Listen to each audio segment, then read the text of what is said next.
an animal, talks like an animal, must be an animal.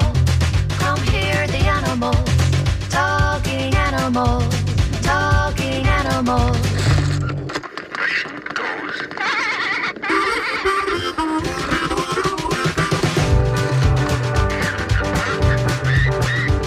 It walks like an animal, talks like an animal, must be an animal. Come hear the animals, talking animals, talking animals.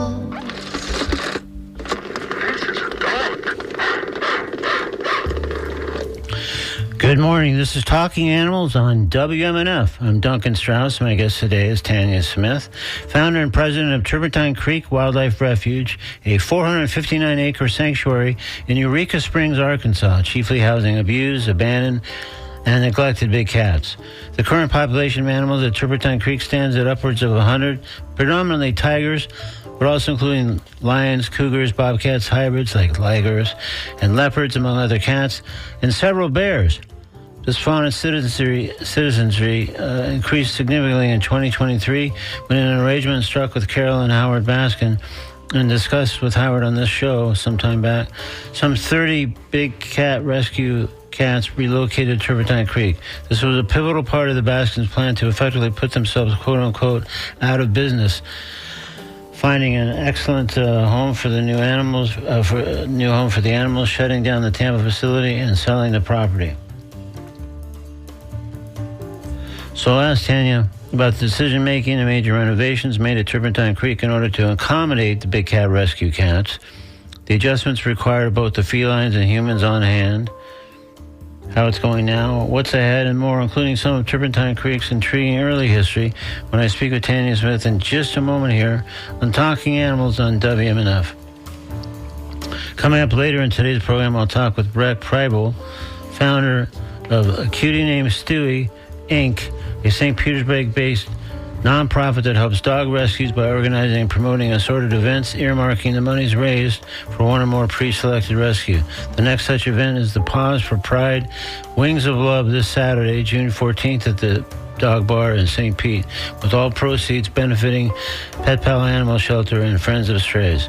More on Pause for Pride Wings of Love and also about A Cutie Named Stewie when I speak with Brett Preibel later in today's program. Right now, though, let's talk with Tanya Smith about Turpentine Creek Wildlife Refuge, learn more about the sanctuary, including the impact big cat rescue cats have had there, and more. With a reminder that I invite you to join the conversation by calling 813-239-9663, emailing dj@wmnf.org, or texting 813-433-0885. Let's welcome Tanya Smith to Talking Animals on WMNF. Good morning, Tanya. Good morning. Now, my first question, because when I just spoke with you a moment to get you prepared for the interview, or on the line for the interview, is it Tanya or Tanya? Tanya. Tanya, okay.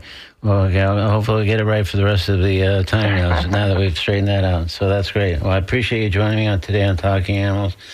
And I've had the opportunity to speak with many folks who operate sanctuaries of various kinds. And one story pretty consistent, especially among those who run facilities housing exotic animals, is that they founded their sanctuary by reacting to a specific circumstance, often sometimes even a crisis, but certainly not by design. So how does that compare with the beginnings of Turpentine Creek? That's exactly how we began. My parents had rescued, we were literally the people that had the big cats in their backyard that we tell that's not a good idea to. My dad had a car dealer friend that had went to repossess a car out of Little Rock, Arkansas, and the car wasn't there, but there was a lion cub tied to a cinder block, and he ended up taking the little lion cub and leaving his card, and they worked out a deal to trade the car for the lion cub, but, he didn't know how to take care of a lion cub, and my dad did have some background at the Dallas Zoo, so we ended up my parents ended up trading 5 motorcycles and a motorcycle trailer for the first lion cub, thinking that it would be safer for her kids. My mom thought then, and then we ended up with another one about 3 years later when a lady had and a husband had moved into an apartment with a brand new baby and thought that raising a lion cub in an apartment with a baby would be a good idea. And because we had one, somebody reached out to my parents and wanted to find a home for that cat. So that was our second one. And then, that was in 1978 and beyond. And then in 1990, into 91, we ran into a lady, Catherine Gordon Twist, and she had 42 lions and tigers and 3 cattle trailers on a neighbor's farm. I guess we found out later that she was running from the law of Texas that had kicked her out of that state, and she had all these big cats. And, my parents were huge animal lovers, so, they went out, saw the situation, and, once you see something, you can't turn back, so Yeah.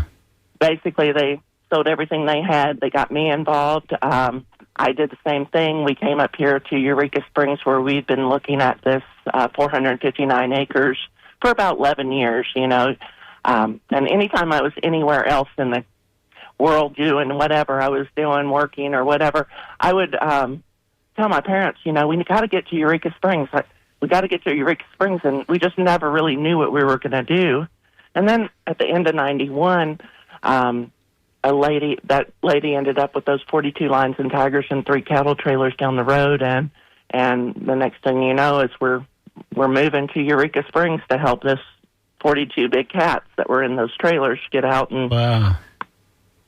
so, that's kind of how we started. But, since then, the refuge has evolved into a major player in the big cat rescue world, not sure. just the United States, but, we're working on a case in Canada and one at the Little French Key right now. But, our mission is just to save any big cats or bear. Now we've expanded our mission for smaller animals because we did take in 33 of Carol and Howard Baskin's cats from Big Cat Rescue. And Yeah, I definitely want to talk about that a bit later for sure. That was pretty sizable influx to the sanctuary there, I'm sure. Yeah. yes, and it seems like some of these rescues that we're going on lately have been big rescues. It's where a lot of those Tiger King people, not just Carol Baskin, but the bad guys on that side, Jeff and Lauren Lowe, Tim Stark, even James Garrettson, and Doc, is Doc probably in there somewhere? We haven't had any dealings with Doc. Okay, stay tuned. Just about everybody else. Yeah.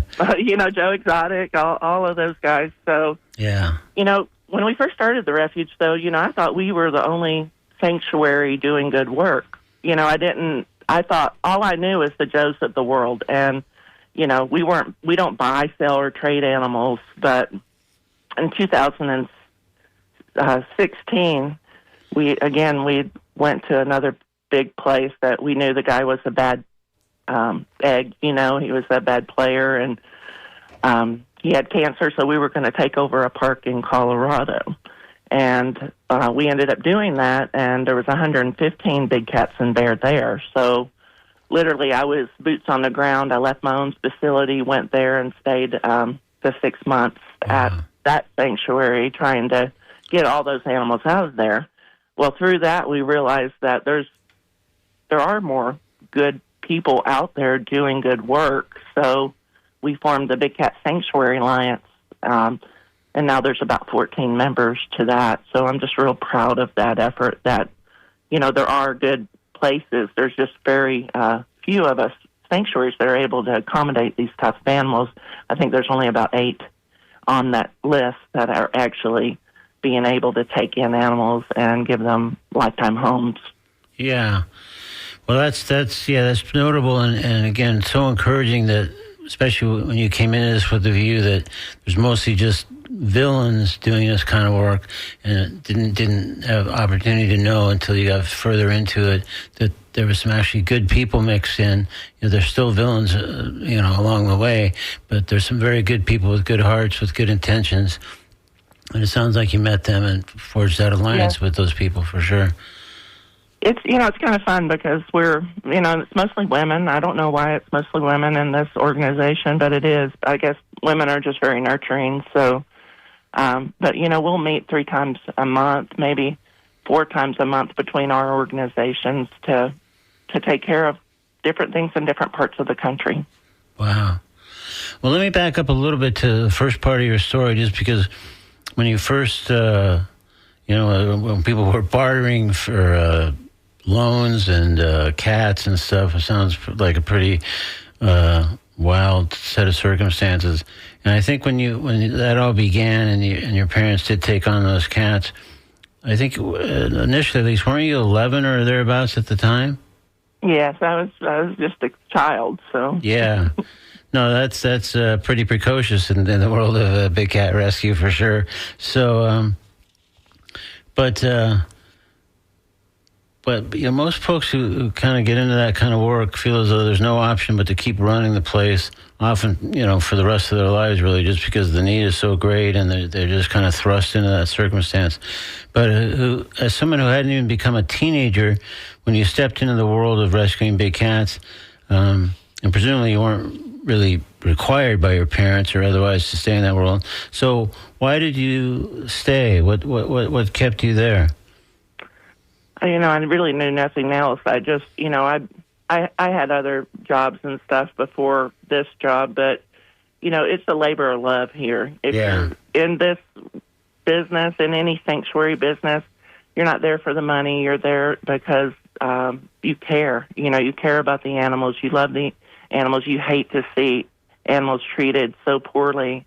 And you just can't walk away. That's the way. Anytime I feel like I'm overwhelmed, all I have to do is take a walk about and go look at all the animals that we've rescued. Right now, there's 125 souls on this property that depend on us as far as the animals. And, that gets me motivated to go to work. And that's just what we have to do, Any animal care business is a lot of work. We feed animals daily. We give medicines twice a day here. Clean cages, take care of lawns. It's a huge project whenever you're working this much land. For sure. Well, 459 acres. And again, it's really, it sounds like it's been a truly a lifelong commitment. And again, initially, I imagine you were influenced by your parents' involvement, but it sounds like you really kind of developed your own separate passion for it. And where do you think that came from? Do you think it came partly just because you were exposed to it so early and your parents were animal lovers, or do you think there's something in you that made that kind of click and say, well, this is my mission maybe as well? Well, we came here together. I actually purchased this property. My parents had went through a bankruptcy long ago, so they utilized my good credit, and that's how we were able to purchase the land. So I've been involved since the beginning. Yeah. And it's just, I was the little girl, honestly, that would go to the dump and bring home 3 litters of kittens that were all different sizes and tell my mom, she'd say, where did all these kittens come from? And I'd say, I don't know, Mom, they just wandered up, and she knew better. But, there was a blind dog in, back in East Texas where we lived, there was a blind dog that somebody shot its eyes out and it was in this dog catcher's cage on the back. And I remember going and taking that dog, and my parents took that dog to the vet and got it the help it needed, And I couldn't have been more than about 8 or 10 years old at that time. So this, to be an animal lover, I think it's born and bred in you. Yeah. Well, you often hear people I speak to on this show that were those kids when they were younger that, tended to, sick or wounded animals that they found like down the street or in the neighborhood or nearby. But I mean, not that many of them dealt with lions and tiger cubs or other things. So that is certainly unusual. So have there been any particular incidents or even particular animals that just got to you in a way that maybe served to kind of strengthen your commitment and passion? Just say, this, I'm doing exactly what I should be doing, and here, what happened yesterday is an example, or the way I feel about so-and-so animal is exactly why I should just keep going.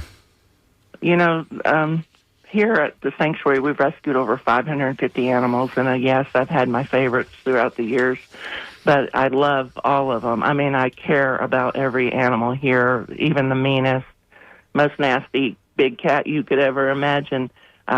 Before the end of their life. Once, they started out in this terrible situation where without us, they're probably going to be not live very long, Yeah. And then we come in and scoop them up out of this terrible, terrible situation and bring them here to sanctuary where they have a nice big habitat. They get fed and watered daily with fresh water, fresh food every day.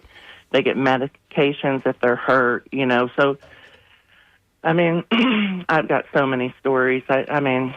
When you think we've rescued over 550 animals, I've got so many stories, and each one is so special to me. And, the last big rescue I was actually on was in Nevada, and we brought back 7 tigers from there. And, these people are just, the law, they've been asked not to keep these animals. They're in cages that are dilapidated or not even in structures that could actually hold the animals. They could get out at any time. So that creates a public safety issue. Yeah. And when we go in now, where we've evolved to now is, we're being called by the sheriff's departments, the Department of Justice, because these people just won't listen to the law. They won't get their animals permitted. They won't take them to the vet. They're not taking good care of the animals. And once you see that, and then you bring the animals back to this organization where they are only experiencing good and niceness, then that's something they've never experienced before. Just grass under their feet sometimes. Sure.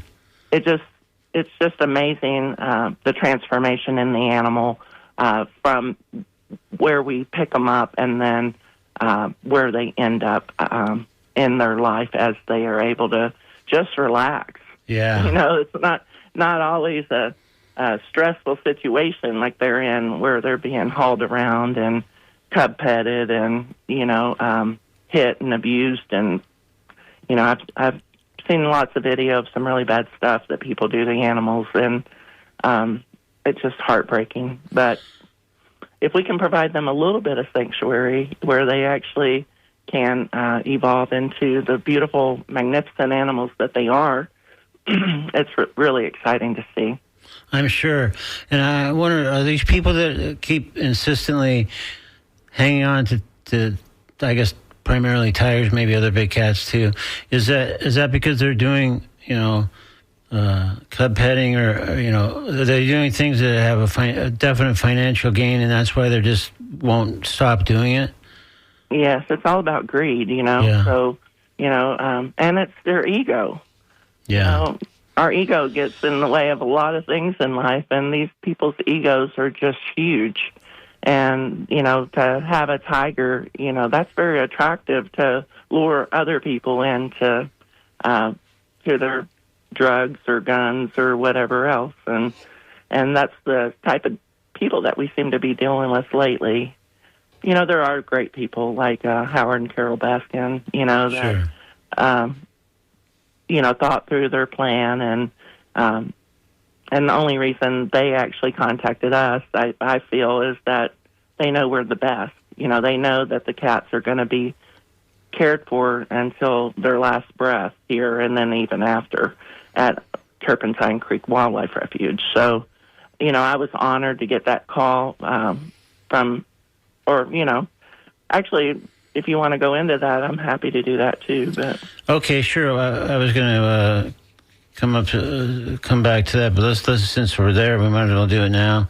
And because on this show in February, I discussed with Howard various aspects of their decision to try to, basically as part of their long-standing hope to put themselves out of business, quote unquote, to find a great home for the bulk of the animals they had at Big Cat Rescue, and obviously Turpentine Creek was the answer to that.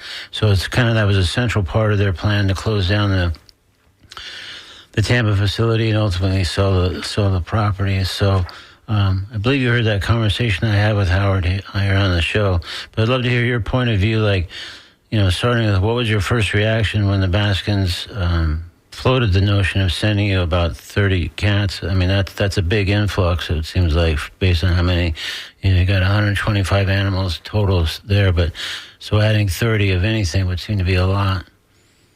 Yes, it was huge, Actually, we'd worked with, my husband, Scott, had worked with Howard for, we've been working for the last decade to get the Big Cat Public Safety Act passed into law. And Howard was the lead on that. He was the one helping us help him and help get the law passed. So we were already familiar with each other that way. And then, once the bill got passed in the end of 2022, when President Biden signed it into law, we were thinking, oh, my goodness, what's going to happen now? Here we got the law passed, yay. And then Howard called and said, hey, come on up. I'd love to show you the sanctuary, and we've got a couple nights stay on the beach here, and we'd love to have you come and visit and celebrate the bill getting passed. So that's what Scott and I left here thinking, is we're just going to go hang out, check out their facility, and get to know each other a little bit better and just celebrate, and we did that. But before the weekend was over, Howard and Carol had said, we want you to take all our animals. And so what was that like? I mean, you're having this nice, relaxing thing. You're seeing the Big Cat Rescue, facility, like you say, having some nice time on the beach. And then all of a sudden, this kind of comes seemingly from nowhere, I'm guessing. But what was your guys' initial reaction when they first presented that idea? Well, first thing I thought is, where are we going to put all these animals? For sure. We're already full, so, and then we did have a plan, we were in a 5-phase development of a capital campaign that we've been working on for 8 or 10 years, so we've been working on that. And our next big thing was to build the new Visitor Education Center. We really need it here. We need more office space. This organization has really grown, and you got to grow with it, to be able to accommodate everything you got to do. So that's what we were working on. But we did have the next phase of development was this 14.2 acre pasture that it's just the most beautiful place you've ever been whenever you go down there. I mean, it's just gorgeous. We used to go down there and just watch the stars, look at the stars. It's so beautiful, and no light pollution, no noise down there except nature, And we knew we had this space, and it's always, since my parents were alive, it's always been the goal to develop that out. So we ended up talking to Howard. He said, well, we made a plan of, we're going to build, we needed so many cat cages for their animals, and they had 6 tigers, so we had to build those big areas. One of the tigers was really scared, so basically we just took that plot, we plotted it all out into habitat space for the animals, where they have like 10,000 square foot at least and up on the big cats, and then most of the other cats have huge areas for a small exotic. So, and our curator, Emily McCormick, had drawn all this out, and we presented a plan. Things are meant to happen sometimes, and that's the way it happens here. We live in Northwest Arkansas. We didn't really know any fence builders because we've always done all the building ourselves in-house. So, but this project was too big. We had to hire help. So, just so happened that Pinnacle Fence Company had just hired 3 more crews, and they could get on the job right away. And we were worried about the prices going up. They were, is at a time in 2023, the first of 2023, where, steel prices were going up, so we had to really make a decision quickly.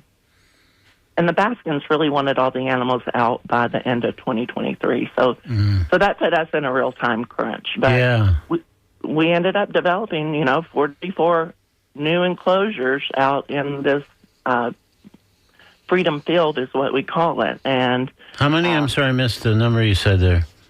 44. That's what I thought you said. I just want to make sure I heard it correctly. That's a lot of new ones to add. Yeah. So, and right now, we didn't get one call in 2024 besides we'd taken all the Baskins cats in 2023. We didn't get one call on a big cat in 2024. So when 2025 came around, we've been so busy rescuing big cats that there's only 3 of those habitats that's not full now. Oh, wow. So, yeah, it's a little bit overwhelming whenever you consider that, because whenever, right now we have 125 animals, and, it takes a lot of work and dedication and dedicated team to be able to make sure they get all their needs met. And, we're just struggling through it every day, to get it all done. But we've got a great team here built, and I'm just really proud of the people that have come to help here, For sure.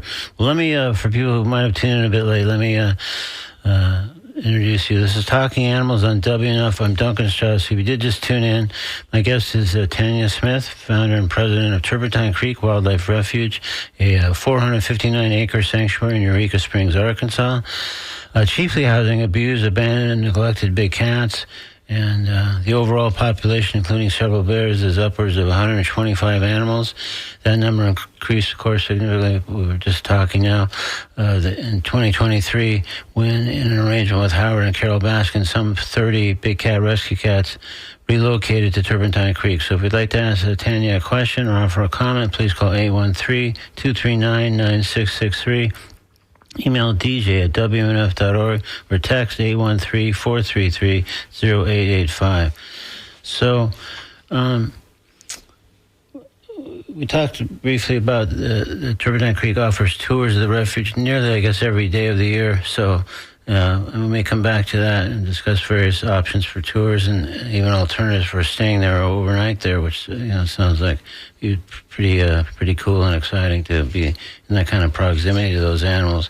But I'd like to ask you to give me a sort of a verbal tour, just in broad strokes, of Turpentine Creek in whatever way you'd like to interpret that. I mean, obviously, I guess I'm just trying to get a sense of what we'd be seeing if we were there. Lots of tigers and other big cats, of course, but how are they spread across the 459 acres, especially with the new enclosures, and how are certain animals grouped together? How can some share an enclosure, and how can some not share an enclosure, or why are some maybe just solo occupants? So just give us kind of a sense of if we stepped on the grounds, what we'd be seeing. Okay. Well, whenever you purchase your ticket, you can. We are open to the public. We do have regular tours. We have private tours where you can go behind the scenes and see all the day-to-day workings, which is pretty cool. We've expanded so large that the private tours, the Caravan Carnivore Tour or the Coffee with the Curator, or if you're a large donor, I'm always happy to tour you personally. So when you first come into right now it's a barn. I told you guys we're trying to build a new visitor education center. We really need it desperately, but this barn has served us well for the last 33 years as our entrance and gift shop. And so you go through there, and then you enter the discovery area. And the discovery area is where you can literally walk around on your own and visit with the animals as long as you want to. You can stay there all day if you like. Wow. There are people in there. We have an education team that's inside the discovery area that's there to answer any questions that you might need to be answered. And then we have a dedicated staff that does tours. So our tour guides will educate you on all the goings-on of the refuge, and, why we have to be a refuge here, and, why we chose Arkansas, and just all the different things about the different animals. We talk about the different species of animals, like, right now we have a Thai liger and a Lai liger, so, and then you take that tour, after you get out. Hold on one sec, just because I think that's super interesting, because those are hybrids, right? And they're hybrids, and then some, I guess, in one case. So can you just briefly sort of talk about how that works and what the result of those hybrids is? Well, I can tell you that, the bad guys would always try to get around the laws, and they tigers were a great cub petting tool, except if they were purebred, then they couldn't use them because it affected the Endangered Species Act. So what they started doing way back in the day is they would breed Bengals to Siberians and stuff like that, and basically come up with American tiger, what they thought was not legislated or controlled. But then they decided, well, if they just put the babies in together, the lions and the tigers and stuff, they could do a crossbreed, which was a hybrid of a liger. So we have lots of ligers here at the sanctuary. So just so I'm clear, sorry to interrupt, Tanya, but just so I'm clear, so a lot of this was done, again, as we're starting to see a theme here about the bad guys, the villains, for basically to circumvent the laws so people could still make money in the way they hope to with big cats, but not be in violation of the law. So they would breed effectively around the thing that would just having a straight tiger, because that wouldn't be problematic for them. So that's where these hybrids came from primarily. Exactly. Wow. That's how these hybrids got into the mix of all of this, and it's very unfortunate because a lot of them have a lot of health issues too. But I'm sure. Yeah. So, but and they're still beautiful animals, and they can't help what they've been through. So, but we love each and every one of them the same, and that's why we have a Thai liger and a Lai liger, and the female ligers are supposedly sterile. So usually it's the male breeding a female liger.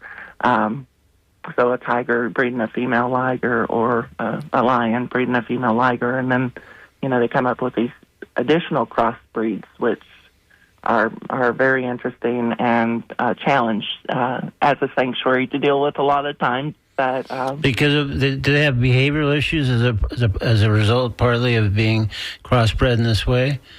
No, they're not. They don't really have a behavior. So it's more like health challenges that are particular to how they came in. Our liger that we rescued from Jeff and Lauren Lowe, oh my God, that thing is when we first got there to take him, he was stumbling all over the place. A lot of these animals have vitamin deficiencies and things because they're not being fed properly. And now he's really, his name's Cairo, and he is a very interesting animal and very mystical, and but he's doing really good now. So. Oh, good. Yeah, he's doing great. All right, so I didn't mean to interrupt you there, but I just thought we shouldn't pass by the hybrids too quickly without going into them, because I thought there were some interesting things, both, unfortunately nefarious, but also some really interesting things about how they came to be. Criminals are smart sometimes. Yeah.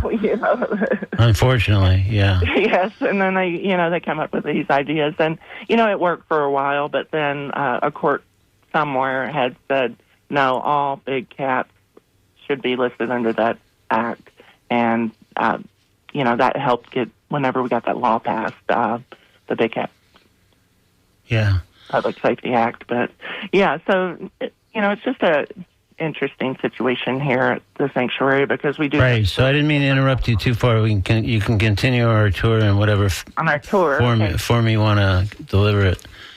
So once you get into you gather under our pavilion,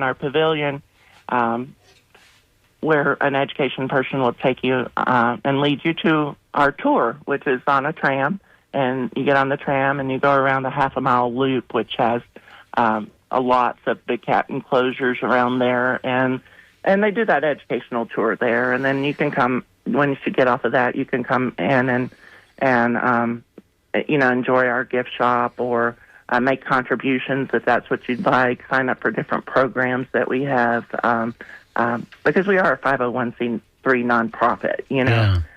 So that's always a challenge, is fundraising.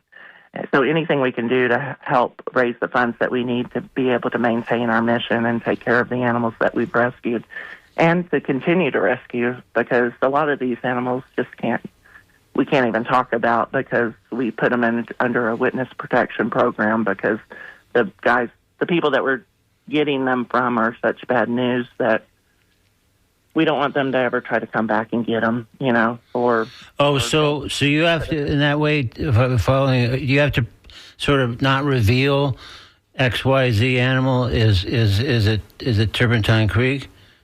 Yes, sometimes that happens, Just because the fear is so great that something bad will happen if the bad guys didn't know those animals were there? Yes, and then, it's mostly just to protect the animal, the identity, and, whenever these court cases are going through, they could take years. It's so sad that the animal's just languishing, and also that we can't even talk about it, but we've had court cases go up to 3 years. We've had animals, or we waited to go get them, and, only 2 out of 5 were still alive, because they were at a bad place, and, we deal with that all the time, so... But then you can also take the caravan carnivore tour, which one of our animal care people would actually take you out on a tour and take you behind the scenes, show you Rescue Ridge. That's kind of our retirement community for the animals. The benches are short and the pools are short, so the animals can easily access them. Some of our cats have lived 25 years, so when you talk about lifetime care, it's a long life once they come here. In the wild, 8 to 10 years would be a long life for a big cat, but we've over doubled their life expectancy because we have a vet on site. If anything, they're not eating or pooping in 3 days, we know there's a problem, We're checking that stuff every day. So, that's kind of it. And then we have a coffee with the curator. So if you actually want to get with Emily or Lori, they've been with the sanctuary for 26 years, or started out as interns years ago. Yeah. And now they're curator and assistant curator because they've dedicated their whole lives to this place. So, that's kind of fun to do one of those. Sure. And we also have lodging, and the longer you stay here, the more you learn. You see the people out there working early in the mornings and all day long, and just the activity of the sanctuary, it's fun. It's really a neat place to be. You can hear right now we have a ton of lions. We've got just a ton of lions. So they're roaring, when one lion roars, they all start roaring. So it's called caroling. Oh, wow. So that's really fun to listen to, and actually see them roaring is pretty cool too. They say you can hear it 5 miles away. So. Oh my goodness, that's quite a roar, or that's quite a carol at that point, I guess. Yeah. Yes, it is. It is. So I won't say it's the best sleep you'll ever get, but it'll be probably the most interesting and most fun time you've ever. For sure. Oh, that's great. So, as the new animals come into the refuge, is there a bit of a science to placing them, like figuring out who goes where and why?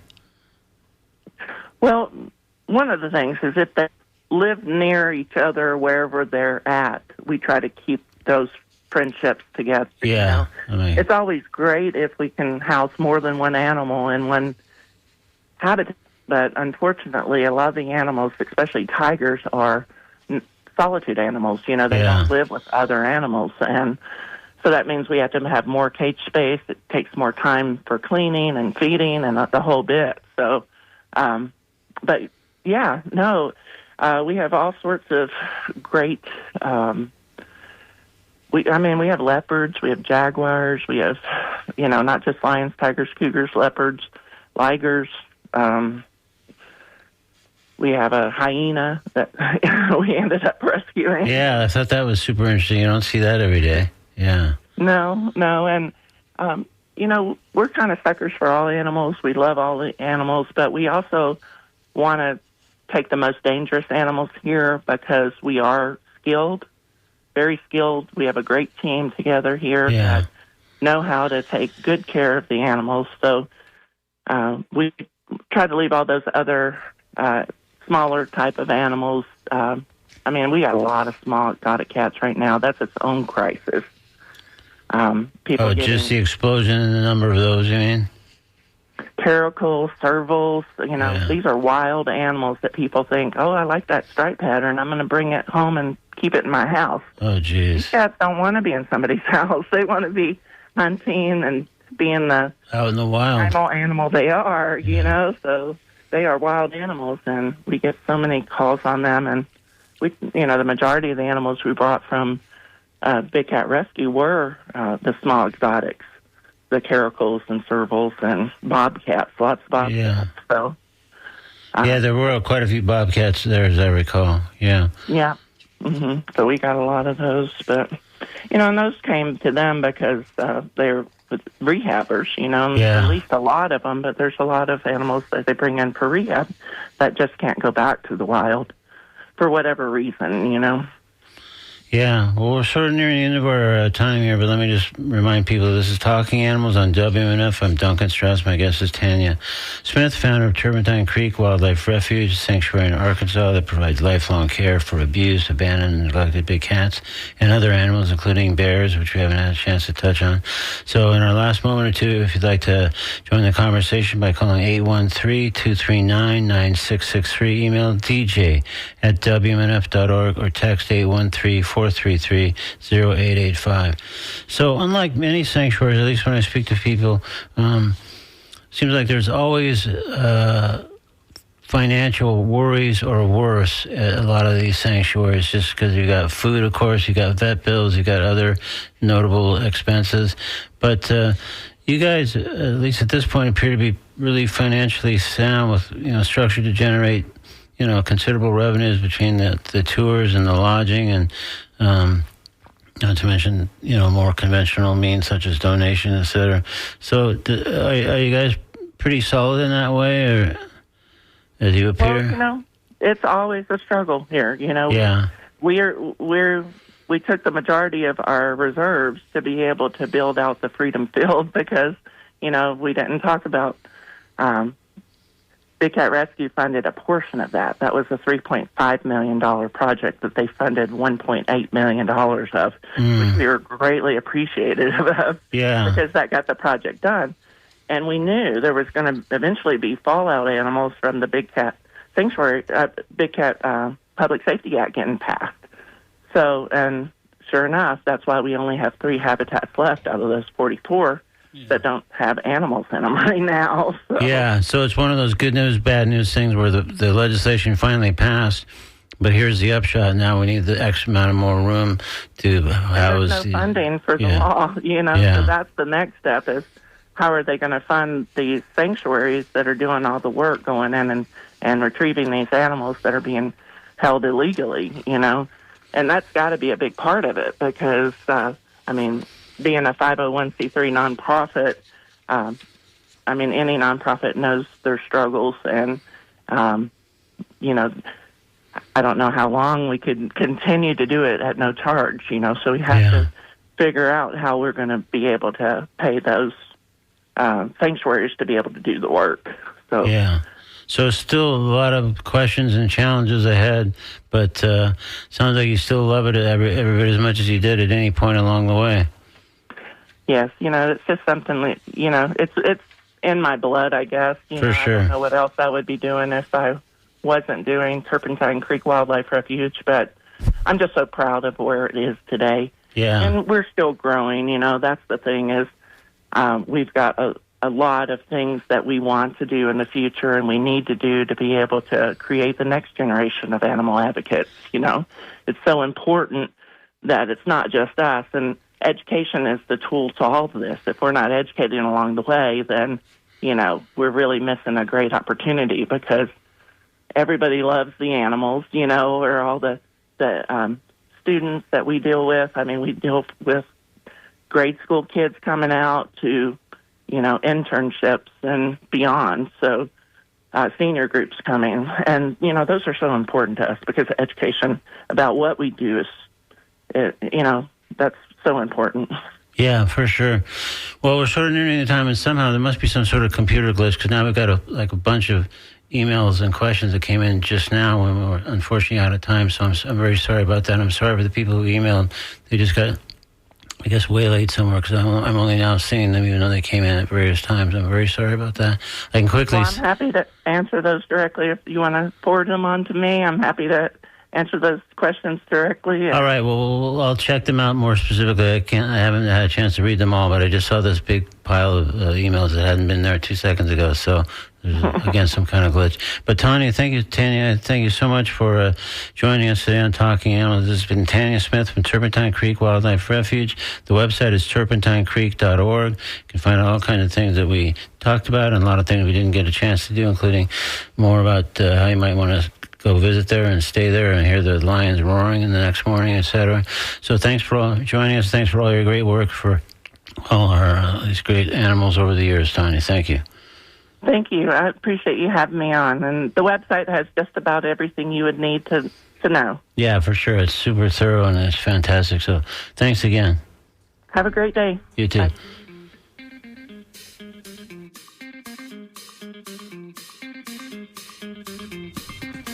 In a moment, I'll speak with Brett Preibel, founder of A Cutie Named Stewie, a local nonprofit that supports dog rescues by organizing and promoting assorted fundraising events such as Paws for Pride, Wings of Love, taking place this Saturday, June 14th at the Dog Bar in St. Pete, raising funds for Pet Bell Animal Shelter and Friends of Strays.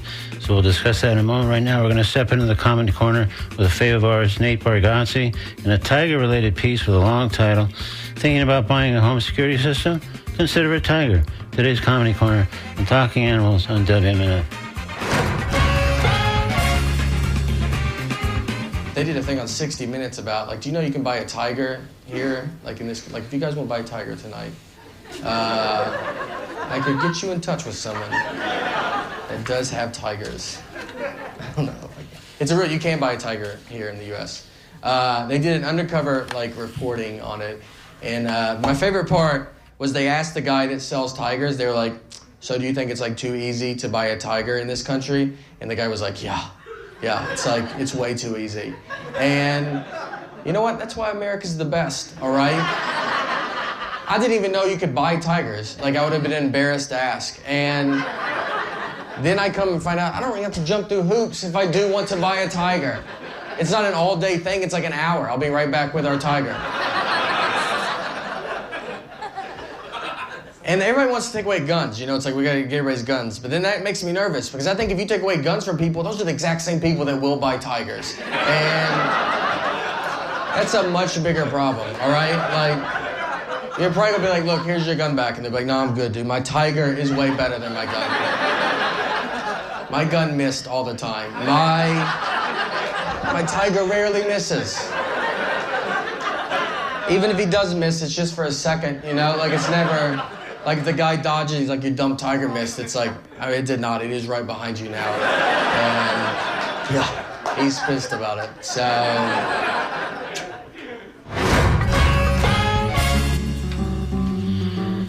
All right. That was Nate Bargatze. Well, a piece of a long title that ends up... Consider a tiger at the end of it. And that was in today's Comedy Corner on Talking Animals on WNF. All right, so it's time now to speak with Brett Preibel and find out about her organization and an event that they're producing this Saturday. Here's Brett Preibel on Talking Animals on WNF. Good morning, Brett. Good morning. Thank you for having me. Thanks for joining us on Talking Animals. And let's just jump in. Just tell me about A Cutie Named Stewie. It's a little bit of its history and where the name comes from, of course. Of course. I have a dog named Stewie, which is where it came from. Sure. He was a rescue from a local shelter here. He came from Limbo, Chihuahua. He is disabled. He is missing his front arm, but it doesn't let him stop him. And through having him, I just really find it important to give back to the local dog community here in the Tampa Bay area. I hosted an event in 2024, so not too long ago, and was able to raise a good amount of money and donated it all to local rescues and shelters, which made my heart very, very full. And I decided to make it an official nonprofit. So I am all verified as a 501c3 here in, the state of Florida. And I have been able to host multiple events throughout the year. Most of them are here locally in the Tampa Bay area, donating to multiple different rescues. Yeah, go ahead. No, that's so great. I mean, it's such a great purpose to have this organization be devoted to that specific kind of aim, and helps, of course, all kinds of rescues, and helps, therefore, all kinds of dogs, which sounds fantastic. So tell us a little bit about this Saturday's event. Of course. I'm very excited about it. It's called Pause for Pride. It is at Dog Bar from 4 to 8 p.m. It is $25 to participate in our event. And we have a local dog photographer who's amazing. That's going to do this a beautiful backdrop, wings of love, pride-inspired photo shoot. You can get mini prints. We have dogs, a paint person that can paint your dog. We have dog art that we're going to do, different activities for the adults and the puppers that are coming. And everything is going to go to Pet Pal Animal Rescue as well as Friends of Strays. So every dollar donated and made during that event is going to go directly back into the community. That's so great. And, of course, those are great organizations. How do you select which rescue is going to be the recipient for the funds in this particular event or the next event? Or how do you arrive at those decisions? That's a great question. I try to spread the love. So I will pick a different one each time. I have one that we do 5 rescues are involved. So I try to pick 5 that are in need at that time. And then this one these 2 I haven't worked with this year. So I chose these 2 for this particular event. But it's for kind of around the Tampa Bay area. I try to just spread the love. That's great. And after this Saturday's event, Pause for Pride, Wings of Love, again, that's this Saturday the 14th at the Dog Bar in St. Pete from 4 to 8 p.m. What's the next one on tap coming after that one that people can be on the lookout for? It's still in the works, but I'm thinking about doing some sort of bark and brunch benefiting the Pinellas County Humane Society. So that is in the works. I do not have a date yet, but that will be downtown St. Pete as well coming up in the next few months. And that brings me to a key question, I guess, is what's the best way for people to kind of keep an eye on information that a cutie named Stewie is doing? Is it your Instagram page or? Yes. I don't have an official website. It's a little too much for me with a full-time job as well to keep that up. Sure. Yes, Instagram, it is a cutie named Stewie Inc. That is the easiest way to follow events. Also, I have PayPal and Venmo set up in a cutie named Stewie Inc., so same name, so anybody can donate monetarily at any point, and whatever event I have coming up next that was donated just online will go to that rescue or shelter. That sounds great. So one way or another, you're all about helping support financially and otherwise these various dog rescues in the Tampa Bay area. Yes, and it's because my dog is, like I said, he's missing an arm. He needed some extra love and care, and it was my way to kind of give back to him. This nonprofit is going to be his legacy to be able to continue to do this. Heaven forbid he ever leaves us, which I'm hoping he never does. But, life moves on, and this is his legacy, and I just wanted to give back to St. Pete. I'm from this neighborhood, and it's just my way of giving my heart. Well, that's fantastic. I really applaud that. It sounds terrific. And thanks for joining us today on Talking Animals and telling us all about a cutie named Stewie. I appreciate it. Thank you so much for your time. Thank you. Thanks a lot, Breck. Thank you. Bye-bye. Have a good one. Hope You to too. see you guys Saturday. Bye-bye. Bye-bye. Thanks again. Coming up on WNF, it's The Conversation, the great show hosted by Mario Nunez and Joe King Carter. After that, it's The Scoop, WNF's brief news recap. Then we shift back into music programming with Jim Banning holding forth from 1 to 3. It's his last show in this time slot, folks. He's moving to Saturday, 5 to 7 a.m. So we'll see him off with all kinds of congrats and huzzahs and everything else. And then followed today, as usual, Jim, is by Nancy C. hosting the Wednesday Traffic Jam from 3 to 6 p.m., at which point our Wednesday night block of Latin music kicks in. So that's we're almost wrapping us up for this edition of Talking Animals. We'll be back next Wednesday with another edition. And you can always find archives and podcasts at talkinganimals.net. And you can also find our social media pages. And if you'd like to sign up and subscribe for a little notification each week of our guests and other news from the Talking Animals world, that's all at talkinganimals.net. So that's going to do it for this week. Stay tuned. It'll be NPR News, and then the conversation, and then more great stuff here on Talking Animals on WMF Tampa 88.5 FM. We'll see you next week here on Talking Animals. Stay tuned for the conversation.